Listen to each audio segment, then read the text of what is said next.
ఇందిరాగాంధీ టైంలో ప్రారంభమైనటువంటిది మోడీ టైంలో పూర్తయినయి అన్నటువంటి అంశానికి సంబంధించి ఏదైతే తాజాగా జరుగుతున్న పరిణామాలకు సంబంధించి అంటే ఎఫ్సిఆర్ఏ వ్యవహారమే ఇప్పుడు రాబోయే రోజుల్లో అతి కీలకం. దాని వెనకాల ఉన్న వాస్తవాలు మీ చెడా శాస్త్రి గారికి సంబంధించిన కథనం చూద్దాం. ఢిల్లీలో జరుగుతుంది నీటి ఆందోళన, ఎఫ్సిఆర్ఏ వ్యతిరేక ఆందోళన. అంటే ఇందిరాగాంధీ మొదలుపెట్టింది మోడీ పూర్తి చేస్తారా? ఇందులో ఎఫ్సిఆర్ఏ చట్టం, ఫారెన్ కంట్రిబ్యూషన్ రెగ్యులేషన్ యాక్ట్, ఎప్పుడు ఎవరు తెచ్చారు? 1976లో ఎమర్జెన్సీ టైంలో ఇందిరాగాంధీ ప్రధానమంత్రి ఉన్నప్పుడు తీసుకురాబడింది. ఎందుకు తీసుకురాబడింది? అమెరికాకు చెందినటువంటి సిఐఏ మరియు సోవియట్ యూనియన్కి చెందిన కేజీబీ వంటి అంతర్జాతీయ గూఢచారి సంస్థలు భారతదేశం తమకు అనుకూలమైన రాజకీయ వాతావరణాన్ని, నిర్ణయాలు ప్రభావితం చేయడానికి డబ్బును భారీగా ఉపయోగిస్తున్నాయని ప్రభుత్వం భావించింది. ఎన్నికలను మరియు రాజకీయ పార్టీలను విదేశీ నిధులు ప్రభావితం చేయకుండా నిషేధించడం, జర్నలిస్టులు, పత్రికలు అంటే మీడియా రంగాన్ని లేదా విలేకరులను విదేశీ శక్తులు కొనుగోలు చేసి దేశంలో తప్పుడు సమాచారం వ్యాప్తి చేయకుండా చూడడం, న్యాయమూర్తులు, ప్రభుత్వ ఉద్యోగుల నిర్ణయాధికారాల్లో విదేశీ నిధుల ద్వారా విదేశీ శక్తులు ప్రభావం పడకుండా నియంత్రించడం. 1971 భారత్ పాకిస్తాన్ యుద్ధం, బంగ్లాదేశ్ ఆవిర్భావం తర్వాత అనేక స్వచ్ఛంద సంస్థలు, మతపరమైన ధర్మకర్తల మండలు, చారిటీ, సమాజ సేవ పేరుతో నిధులు తెప్పించుకుని వాటిని శాంతి భద్రత సమస్య సృష్టించడానికి లేదా మత మార్పిడులు, ప్రభుత్వ వ్యతిరేక ఉద్యమాలకు మళ్లిస్తున్న ఆరోపణలు వచ్చాయి. వీటిని నియంత్రించడానికి చివరిగా అంటే ఈ సమస్యలు చాలా రోజులుగా ఉన్న చివరికి 1975-77 ఇందిరాగాంధీ విధించిన ఎమర్జెన్సీ కాలంలో ప్రభుత్వం ఇతర కఠినమైన చట్టాలతో పాటు ఎఫ్సిఆర్ఏ చట్టం కూడా అమల్లోకి తెచ్చింది. అంటే విదేశీ నిధులు పొందుతున్న కొన్ని ఎన్జిఓలు దేశ అభివృద్ధికి, శాంతి భద్రతలకు విఘాతం కలిగిస్తున్నారని 50 సంవత్సరాల కిందట ఇందిరమ్మ గుర్తించింది. అంటే ఈ 50 సంవత్సరాల్లో ఈ చట్టాల్లో నిబంధనలు పూర్తిగా సరిగా అమలు చేయకపోవడం వల్ల సమస్య మరింత ముదిరింది. ఒక సంగతి మీకు తెలుసా?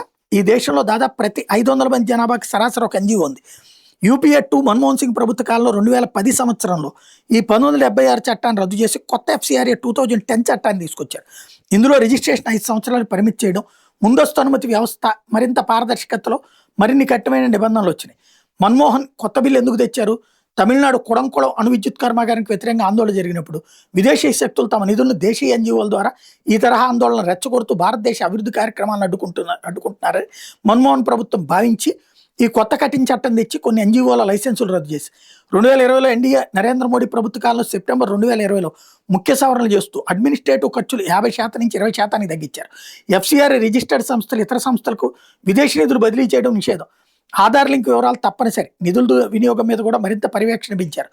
తాజాగా ఎఫ్సిఆర్ఏ సవరణ 2026 ఓ పక్క సీజేపీ ఆందోళనలు, వాటి వెనకాల ఉన్న విదేశీ నిధుల ప్రవాహంపై చర్చ నడుస్తూనే ఉండగానే పార్లమెంట్లో ఎఫ్సిఆర్ఏ సవరణ బిల్ పెండింగ్ ఉండగానే మన కేంద్ర ప్రభుత్వం తన అడ్మినిస్ట్రేటివ్ అధికారులు ఉపయోగించి ఎఫ్సిఆర్ఏ ముఖ్యమైన కొత్త నిబంధన నోటిఫికేషన్ విడుదల చేసింది. వీటిలో ముఖ్యమైనవి డిజిగ్నేటెడ్ అథారిటీ సృష్టి, ఎఫ్సిఆర్ఏ రిజిస్ట్రేషన్ రద్దు, సరెండర్ చేయడం లేదా రెన్యువల్ జరగకపోతే విదేశీ నిధులతో సృష్టించిన ఆస్తులు, భూమి, భవనాలు, ఆసుపత్రులు, స్కూళ్ళు మొదలైన ఈ అథారిటీకి వెళ్తాయి. అథారిటీ వాటిని నిర్వహించవచ్చు, బదిలీ చేయొచ్చు లేదా అమ్మచ్చు.